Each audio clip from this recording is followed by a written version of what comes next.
Welcome back to my series, The Bible Doesn't Make Any Sense. Today's episode, Genesis chapters 25 through 33. This is the story of Jacob and Esau. Looks like we might really be saying goodbye, so this is the last episode of The Bible Doesn't Make Any Sense, for now. Now, I made a video about this story like a year ago. Never made it an episode of The Bible Doesn't Make Any Sense. Since I didn't, we're going to talk about it now. And there is so much drama. So grab a snack and settle in. Now, remember Abraham and his son Isaac, that whole story of him going up to sacrifice his son and God stopping him at the last second? Yeah, Esau and Jacob, those are Isaac's kids. And Isaac has a wife named Rebekah. Isaac and Rebekah both had favorites when it came to Esau and Jacob. Esau was Isaac's favorite and Jacob was Rebekah's favorite. And remember that Jacob and Esau are twins. Esau was the oldest. He came out first and he was covered in hair, which is how he got his name Esau. Jacob came out not long after and he was grasping at Esau's heel, which is how he got his name, which is like a Hebrew idiom of he deceives. Now, as Jacob and Esau grew up, Esau was a skillful hunter and Jacob, he liked to stay at home.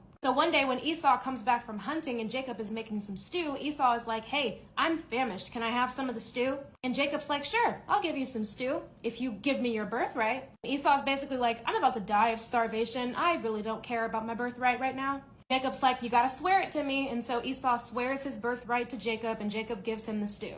A little further down the line, Isaac was getting older and he got sick and he was getting ready to die. So Isaac tells Esau to go out and hunt, make him some food before he dies, bring it to him, and then Isaac is going to bless him. So Esau goes out and goes hunting. Rebekah heard this and went to go tell Jacob what was going on because she wanted Jacob to get the blessing first. So she tells Jacob to go and dress like his brother, put on like some wool to cover his skin, because remember Esau is hairy, to deceive his father into giving him the blessing instead of Esau. Rebekah makes the food, gives it to Jacob, and tells him to go give it to his father, dressed like Esau. Jacob does exactly that, and Isaac doesn't really notice the difference and gives Jacob the blessing. Here's the blessing for those who are curious. May God give you heaven's dew and earth's riches, an abundance of grain and new wine. May nations serve you and peoples bow down to you. Be Lord over your brothers, and may the sons of your mother bow down to you. May those who curse you be cursed, and those who bless you be blessed. As soon as Jacob got the blessing and left the tent, Esau comes back from hunting. And he's like, "Father, it's me. I did exactly what you asked, and now you can give me your blessing." Isaac's confused, like, "What do you mean? I just gave you the blessing." Then they figure out that it was actually Jacob that Isaac blessed.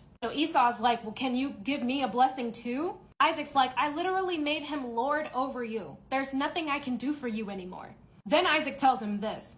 "Your dwelling will be away from the earth's riches and away from the dew of heaven above. You will live by the sword and you will serve your brother. But when you grow restless, you will throw his yoke from off your neck." Esau is obviously pissed and he vows to kill Jacob. Rebekah hears Esau saying he's going to kill Jacob and goes to warn Jacob about it. So Rebekah tells Jacob to run and go live with her brother, that he'll be safe there until Esau calms down a bit. And to set this in stone, Rebekah puts the idea into Isaac's head that that's where Jacob needs to go. So Isaac blesses Jacob and sends him on his way. Jacob goes to be with his uncle and he falls in love with one of his cousins named Rachel. And he wants to marry her. So Jacob goes to tell his uncle that he wants to marry Rachel. So his uncle tells him to work for him for 7 years, and then once he finishes his work, he can have Rachel. So he finishes his work and then he's like, "Okay, give me Rachel. I want my wife." But Jacob's uncle had an older daughter named Leah. And apparently their custom was to give the oldest daughter away before the youngest. And so he sends Leah, and Leah pretends to be Rachel, and she sleeps with Jacob. Then Jacob wakes up, realizes that it's Leah next to him and not Rachel, and goes pissed off to go and talk to his uncle. And his uncle tells him, "Okay, I'll give you Rachel if you work for me for another 7 years. Jacob agrees, he finishes the bridal week with Leah, and then he gets to marry Rachel, he sleeps with Rachel, and then he does the 7 years of work. So yeah, Jacob has 2 wives now. Now pay attention because this part is where it gets weird, or I guess weirder. This video is going to be so long. Jacob did not really like Leah all that much. What he wanted was Rachel. So what God did was he made it so that Leah would be able to conceive and Rachel wouldn't be able to conceive. During this time, she's thinking, if I just give Jacob kids, maybe he'll start to like me. So Leah ends up getting pregnant 4 times, has 4 sons, and then she stopped having kids. And Rachel hasn't given him any kids yet because she can't. So Rachel gives Jacob her servant, and the servant has 2 kids by Jacob. Then Leah figures out that she can't have kids anymore, and so she grabs her servant and tells her servant to sleep with Jacob. And Leah's servant gave him 2 kids. So Jacob is sleeping with 4 different women, having children with 4 different women. I'm really trying to paraphrase because these stories are so fucking long. At some point, one of Leah's kids went out and got some plants and brought it back to her. And Rachel wanted some of her kids to have the plants too, and so she asked Leah, and Leah's like, you already stole my husband, what else do you want, bitch? So Rachel's like, fine, you can sleep with him tonight if you give me some of the plants. So Leah sleeps with Jacob, and she gets pregnant and has a 5th child. Then Leah conceived 2 more times, and the last child was a daughter. Then God remembered Rachel and finally allowed her to conceive. She gave birth to a son and then asked God to give her another one. After all these kids and everything happening, Jacob finally tells his uncle, I've worked for you for this many years. I have a family, multiple families. I'm ready to go back home though.